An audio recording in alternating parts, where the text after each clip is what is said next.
fair big like you did, and considering a couple of games since by Rutgers, what did you anticipate tomorrow? I think it's going to be like every Big East game. I think it's going to be a hard game. We got to do a good job containing their dribble penetration and do like we did up there. Do a good job rebounding the ball.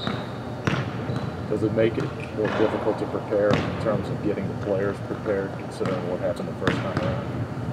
Mentally? Well, as I told them, I mean, we ought to be the people that are upset. We're coming off a loss. We let one get away from us that we considered we could have, should have had. So, no, I don't. It shouldn't be hard at all. Do you see similarities between your team and theirs? I mean, they have 3 starting freshmen. You guys got 2. The youth, that sort of thing. Yeah, they're young. I think they probably have more returning guys than we do, although they play a lot of freshmen. And Mike's done a great job with them. They really compete. They do a great job getting on the help line defensively, and they run good stuff. What caught your eye from the Pitt game, what they did? Pitt came in plus 13 rebounding the ball, and they out-rebounded them by, what was it, 14? That's 27 rebound difference. That's pretty impressive. And then particularly in light of the fact that they played 3 guards, and those three guards had 15 of their rebounds. It seemed like Miller was a lot more active too. He hadn't been a factor, at least when you played him. He had a big game. I mean, it's like anything else. If you are going to have a good game, you've got to get easy baskets, and they were able to create easy baskets from their defense. They got some runouts.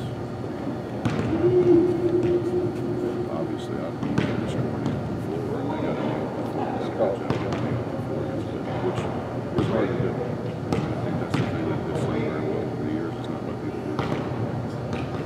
But when you look at what they've done defensively, you go in there and shoot, I think it's like 56, 57% against them, and then they turn around from that, hold UConn to 60, hold Pitt to 21%. What have they done to turn that around in such a short amount of time?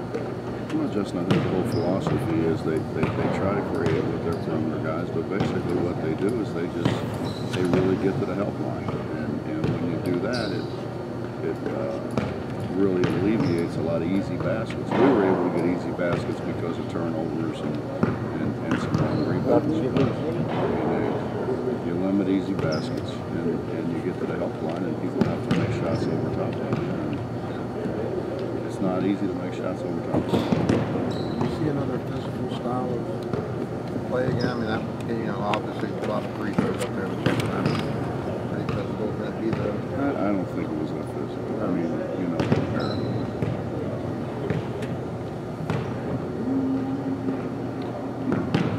don't never know. I mean, you never know, because crews are never the same. You never have the same 3 guys. Carter seems to be pretty impressive for a freshman. Talk a little bit about him. He's very competitive. He shoots a 3, which makes you have to close out on him, and he does a great job getting it right. I think the biggest thing he does is he just draws from the foul lane, and he does a great job of finishing for a smaller guy. There's a fairly good sample of games that have been played. What's your take or your explanation for Pitt, Villanova, and Louisville again at the bottom of the league? To be honest, I haven't watched him that much. I mean, obviously, I watched the Pitt game because of Rutgers. But, I don't know. I mean, you're not going to get better coaches out of that. I mean, the job that Jamie's done is phenomenal. His winning percentage. Everybody knows what Rick does. Jay's had a great team. So, I think what's happened is a lot of the people gotten so much better. And, when that happens, I think you're going to get, Connecticut's going to get really ready to play Syracuse. They're going to get ready to play us. They're going to get ready to play the last, whatever, 4 or 5 years have been. They're playing upper echelon in the league. And then sometimes your guys think they have a night off, and there just aren't any night offs, particularly this year. It's a hard league. And there's not any easy places to go look. I think what Ed's done at Providence is they've got enthusiasm back. The place is it's a whole lot more fun when there's people in there. There's a whole lot more enthusiastic people in there. And, that's why I keep saying, how great it'd be if we would get the kind of student turnouts that we get once in a while, because it just lights up the building and makes it this is a very, very difficult place to play when we have students here.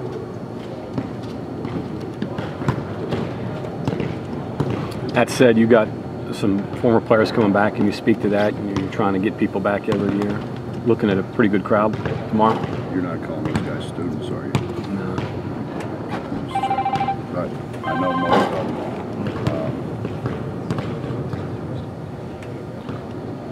It's something that, in coming back and, and being here, we didn't have anything to really show the greatness that's been West Virginia basketball.